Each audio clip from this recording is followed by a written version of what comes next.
Hi everyone, it's me, Lindsay Madden, and welcome back to another episode of Chit Chat. Today I'll be talking about how I started my business and what advice I might have, how I go about getting clients, maternity and newborn photography, and finally blogging. Now I don't want to waste any more of your time. I am going to dive right into question number 1. It comes from Yoli and she asks, how did you start your business? Do you happen to have any advice? And how do you go about getting your clients? Well, Yoli, first I want to say that my business is still very, very new.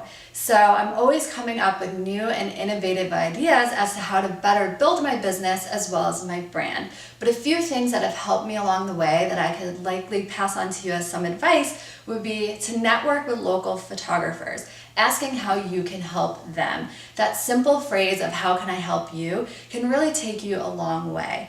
Networking with local vendors is also a great place to start, as well as attending industry events, as well as enrolling in some online forums.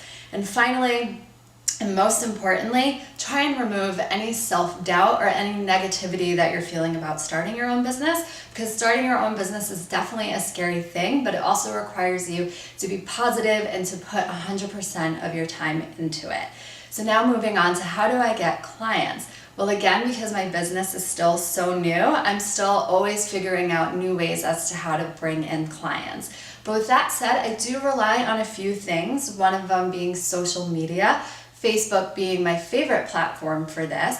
The free viral marketing and word of mouth that you can get through Facebook is truly amazing. I also rely on word of mouth, whether it be current clients or past clients or even just friends who have known someone that has recently got engaged or is expecting or who just had a baby. Definitely word of mouth has been a great tool for me in bringing in new clients. Blogging is another one. I will get into that in a little bit. And lastly, I do some advertising on select wedding websites as well as baby websites. So Yoli, best of luck, and I hope this helped. My next question comes from Kim, and she says, I'm trying to make the transition into maternity and newborn photography and was wondering when the best time is to shoot these specific milestones. Well, Kim, I will start with the bump first, and then I will get into the newborn. I just want to say that I absolutely love maternity sessions, and I always feel incredibly honored when a mother-to-be reaches out to me to shoot one of these sessions. The energy between the expectant couple is just so beautiful, and I always feel so blessed to be a part of it. So with that said, I like to shoot my mothers-to-be when they're about 4 to 6 weeks out from their due date. 4 being the absolute latest that I would feel comfortable shooting this session. So why this time frame? Well, you never really know what's going to happen in a woman's last month of pregnancy. The baby could come early, for example, and I've also heard from many mothers that they don't necessarily feel all that comfortable or glamorous during that last month of pregnancy, so I really don't think they're going to want to work it in front of my camera during that time. So Kim, try and shoot for 4 to 6 weeks away from a mother's due date. Now, newborns. I like to shoot newborns when they're about 5 to 10 days old.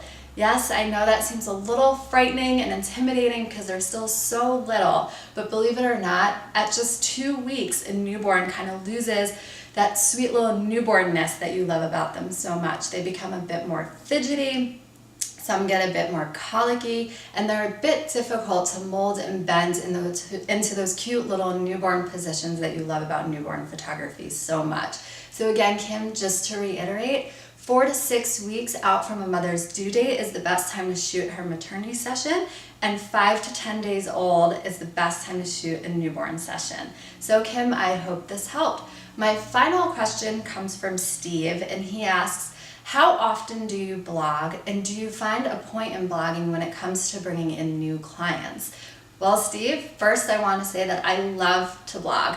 I love it so much that I'm sitting here video blogging now. So with that said, I try and blog at least 3 to 4 times a week, sometimes 5 times a week, and I'll blog about anything and everything, whether it be obviously my professional shoots, but also just random stuff going on in my life, my travels, about my puppy, about what's going on in the industry. I personally don't mind putting it all out there on the World Wide Web.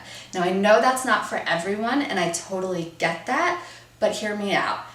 Many brides-to-be, as well as mothers-to-be, are savvier than ever these days. The first thing that they're looking when they go to your website is your blog. They want to know what's current with your work, as well as almost what's current, what's going on in your life. Now, again, if you're not the person who wants to put it all out there, then try blogging once a week and make sure it's just your professional work. But keep it consistent and keep it current. So that way, a potential client of yours has some place to go to see what's up and what's going on in your work and what's possibly going on in your life. Now, do I find there a point to it? Well, for me personally, I've had good luck with my blog in the sense of bringing in new clients. I've booked clients solely alone because of my blog. There have been clients who have actually said, I booked you because I liked the way you acted on your blog or what you said on your blog, and I felt an instant connection with you. So I may have a biased view here in whether or not I think blogging is great for bringing in new clients, but please give it a try. Try just blogging your professional work once a week. I hope that helped. Well, everyone, this concludes another episode of Chit Chat. Again, if you have any questions that you would like answered on a future episode, feel free to leave them in the comment box below this post or on my Facebook wall, or you can shoot me an email at lindsaymaddenphotography@gmail.com. And again, to those people whose questions that I did not get to this week, I am sorry, but I will get to them on a future episode. Until then, have a great week and thank you for tuning in. Bye.